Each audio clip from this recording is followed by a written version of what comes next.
So the Springboks won a very tense game in Cape Town on Saturday, and it wasn't quite as the backlash that Bok fans would have wanted. And I think if you have to look at it, the Wallabies probably took a lot more out of these two tests than the Springboks.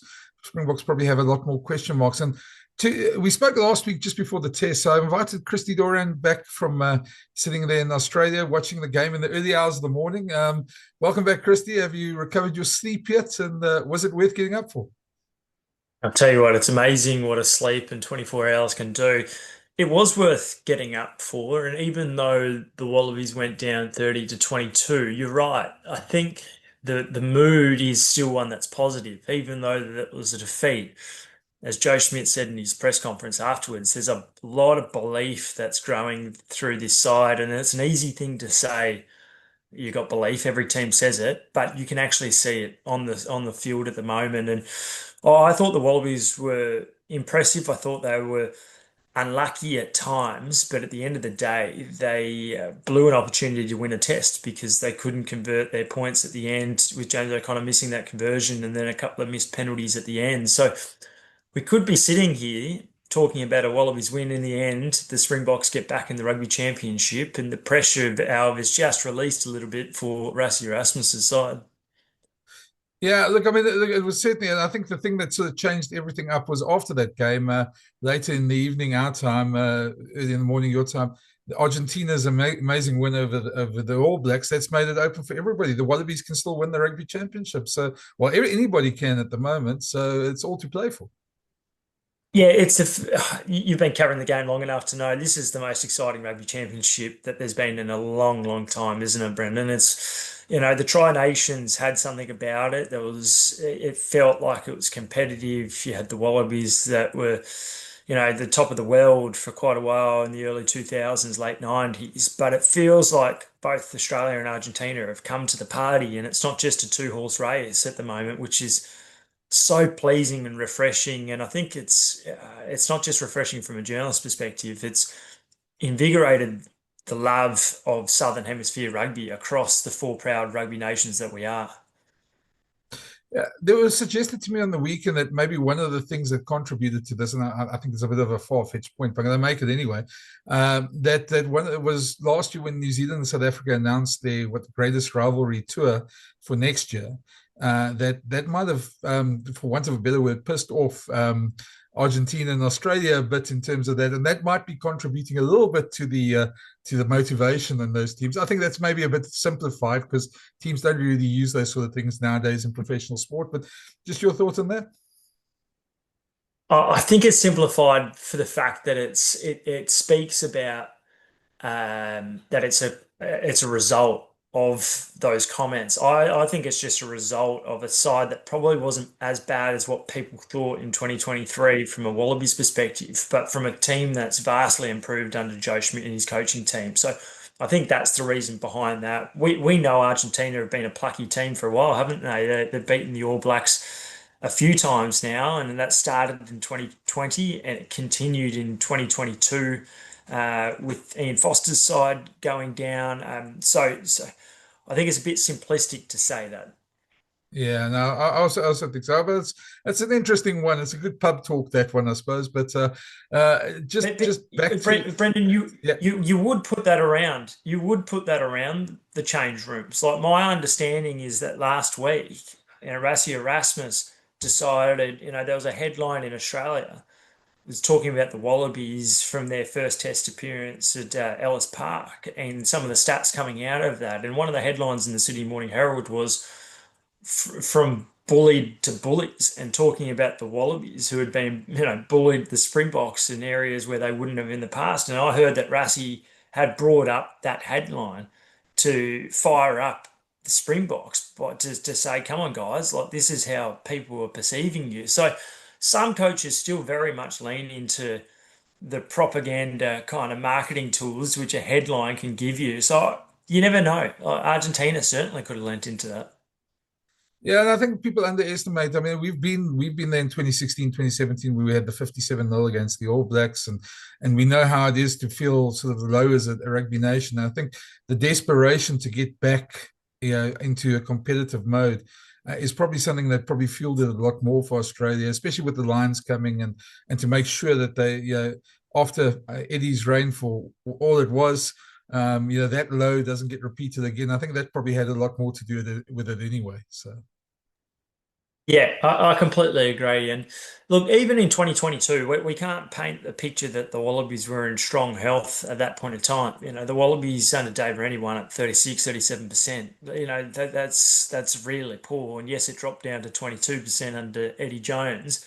It's still, hovering around that 45% mark under Joe Schmidt at the moment. So, yeah, it's an astonishing turnaround though in 2025. I'll tell you one of the reasons what I think behind that is the improved discipline. Even on the weekend, the Wallabies only gave away 6 penalties. James Dolman largely put away the penalty, but the Wallabies are averaging just 9.5 penalties under Joe Schmidt since he took over. In the last two tests, they've given away a combined 10 penalties. You compare that to in 2022, it was on average 13.5 penalties. So they've dropped off 4 penalties, and that just speaks of the accuracy, the maturity that's starting to come into this Wallabies team. They're no longer the pups that they were under Dave Rennie 4 or 5 years ago. There's some hardened players. The forwards are growing all the time, and it's good coaching. And yeah, I think the Box they clearly improved on the weekend because their discipline was much better, wasn't it? And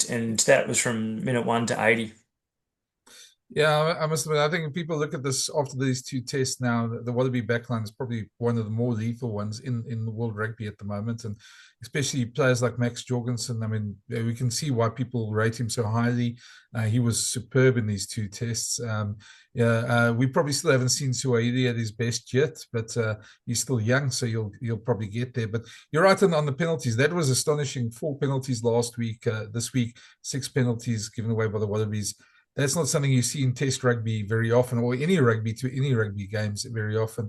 I just want to turn because you wrote a rather interesting article about the yellow card the Box got away with. Now I found it like I mean I think we've both been in the game long enough to know that you're going to win some, you're going to lose some with refs, and Box fans probably have a bunch of complaints about Will Skelton lying on the wrong side of the rucks and some neck rolls not being penalised in that game and that happens. You're going to miss some of the stuff. But I actually, I don't know if you saw, I did a video yesterday on your article and Paul's article. And I actually agree. I think it could have been a yellow card then. I mean, I wouldn't have been upset if it was. If it was the other way around, I think Bok fans would probably be upset if it wasn't a yellow card. So that's the way I look at it. Yeah, and I completely agree. Will Skelton was very lucky not to be penalised there. As it turned out, though, Quagga Smith scored a couple of phases later, didn't he? And he scored under the sticks, which means it's an instant 7 points. It should have been an advantage that was being played, though, by James Dolman. And if you think about it, you try to cut that sort of stuff out of the game from the outset. And what you want throughout a test match is consistency. So certainly that was a penalty. The difference being there's a huge difference between a penalty that should have been given in the 33rd, 34th minute that scores 2 phases later to one that's in the 64th minute.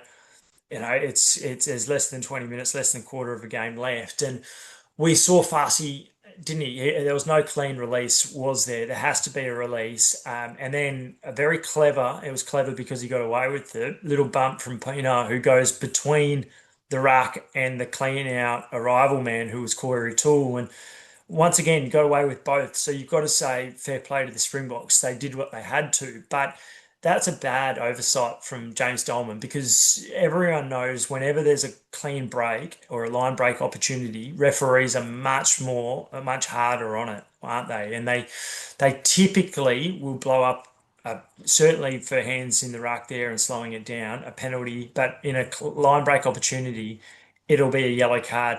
I thought it was strange that Richard Kelly, the TMO, didn't interject at that point in time because he had the opportunity to. As it was, Dolman said that it was a knock on from Andrew Kellaway. Look, it's either a penalty to Fassi for Kellaway not releasing, or it's a penalty to Kellaway and the Wallabies for him, for the ends there. So either way, he got that call wrong. But I thought it was a massive missed moment because, as I say, in the last 20 minutes, that's when the games are won and lost. And at that time, the Wallabies scored 3 or 4 minutes later, didn't they? But they score further out wide. James O'Connor misses the conversion, and as I said off the top, that's why they lost, is because they couldn't, finish when they needed to and take their opportunities, with James O'Connor missing 3 shots at goal. Yeah, I thought the other one, and I mentioned it in my video. I thought when Fussy did get his yellow card a little while later, I was quite surprised that they didn't actually look at that. Not that I think it might have been more than that, but there certainly was a case to re-look at that video, because when they showed the wide shot, and they only showed it once, there was, I think, 3 or 4 attackers, and I think Fussy was the last defender, or there was one more defender. So there could have been a chance, an argument there for maybe, it was very cynical, and that could have been looked at as a penalty try. Probably wouldn't have been given, but as you say, you get away with what you get away with. And I mean, we both know the All Blacks are masters at these, and they'll get away with a lot of those in a game. But yeah, it's one of those things that keeps us talking. I thought, you talk about the TMO. I thought he was asleep at the wheel the whole time. I don't know where he was, because on a couple of those neck rolls, they were showing again on the replays, and we just carried on. And there was a couple of high tackle on Ches and Colby, which was missed. But yeah, as you say, consistency is what you wanted. I didn't think it was the greatest ref performance, but I didn't think he was as bad as some of the people we've seen before. He wasn't at Bryce Lawrence level, let's put it that way, from a South African fan's point of view. Well, that's true. I think we paid tribute to Ben O'Keefe a week earlier. I thought Ben O'Keefe was outstanding in Johannesburg. Clearly, it resulted in the Wallabies win, so an Australian might say that. But I think if you look at it objectively, it was a strong performance. Wasn't on the weekend. In the third test of the Lions series, we saw Dan Sheehan left, to play out the game when Tom Lynagh got concussed, was forced off, missed the South African tour, and clearly Marius Jonker on that occasion decided not to come in. So what was he doing there? Rarely will you get World Rugby ever come out and say whether or not an official did a good job or a bad job. Not in the business of ref bashing, but I think you have to, as a journalist, and as a reporter on the game, you have to call it as you see it at times. And that was big moments in the game, wasn't it? So you compare that to what happened in Argentina, where New Zealand, who once were the masters of getting away with everything, and they had 3 yellow cards that they coughed up, and clearly Nick Berry and the TMO then came down hard, and it bit the All Blacks in the backside, didn't it? Yeah, I mean, the game's gone now, so there's not much. And we talk about these sort of things, but yeah, you hope for more consistency. And in the rest of the Rugby Championship, obviously, I did feel the Springboks probably, if the one thing people talked about them being underdone about Georgia and Italy, but I think the one thing they probably even more than that is they're not used to Super Rugby referees, Southern Hemisphere referees, because it's a very different game in the Northern Hemisphere. And I think Australia obviously a lot more used to that sort of reffing style as well. Just on it, I think I don't want to keep you too long. I know you've got places to go. So the last question from me would just be looking ahead. 2 games against Argentina now. What's the outlook there? Obviously, hopefully you're going to get quite a few more fans to the stadium after these 2 performances, and hopefully challenge for the Rugby Championship. Yeah, well, the next test up in Townsville is the far northeast of Australia. Clearly, Australia will be targeting these. And if you thought about what tests are the Wallabies most likely to win before the series and the tournament got underway, you would have gone maybe they can chalk up 2 wins against Argentina or just lost against England. But that's kind of been flipped on its head, hasn't it, over the last couple of weeks? The Wallabies have got injuries. That hurts. They'll get a few guys back, but this Tom Wright's ACL injury, he left the field after 4 minutes on the weekend, and it's been confirmed that he's got an ACL injury. We know that there's Nick White, Joseph Kusiswali left the field because of concussions, so they're now racing the clock too. But the Wallabies will be hopeful that players like Jake Gordon, Tom Lynagh, Harry Wilson might be back in time for that first test. Ben Donaldson just a couple of weeks away as well. So clearly the Wallabies will hope for a couple of wins. Argentina don't fear the Wallabies at all. They've got a reasonable record in Australia over the last 5 years. They'll come here with so much confidence as well. It's fascinating from a world rugby perspective. Off the back of that win for Argentina against New Zealand, they're just behind the Wallabies on the world rugby rankings. So it's 6 versus 7. And we know that the top six get a seeding for the 2027 World Cup. So it's more than just the rugby championship that's at stake now. It's potentially that World Cup seeding. We're all fascinated by how the next couple of tests will go, how the Wallabies handle the expectation against Argentina. This will be the first time in a while where they'll go in as favourites, but it'll be very neck and neck, those two contests. And I think Australians are just as excited about the Eden Park clash between the Boks and the All Blacks, which is going to be a couple of hours after the Wallabies play in Townsville, an afternoon kickoff for that game. So there'll be a lot of running rugby in Australia, and then we will see what kind of contests we get at Eden Park. It's going to be a fascinating couple of weeks. Christy, thanks. So we might catch up with you again before those games, but thanks again for joining us. And good luck to the Wallabies. It's certainly been an interesting 2 weeks, and I think we're going to have a lot more to talk about over the course of the Rugby Championship. So, Yeah, it's great we're able to talk about the game and how competitive it is at the moment. So good to join you, Brendan. Cheers. cheers, man, and enjoy the rest of your week. Have a quiet one, hopefully. Yeah, we'll be quiet on the last week. Thanks, mate. We'll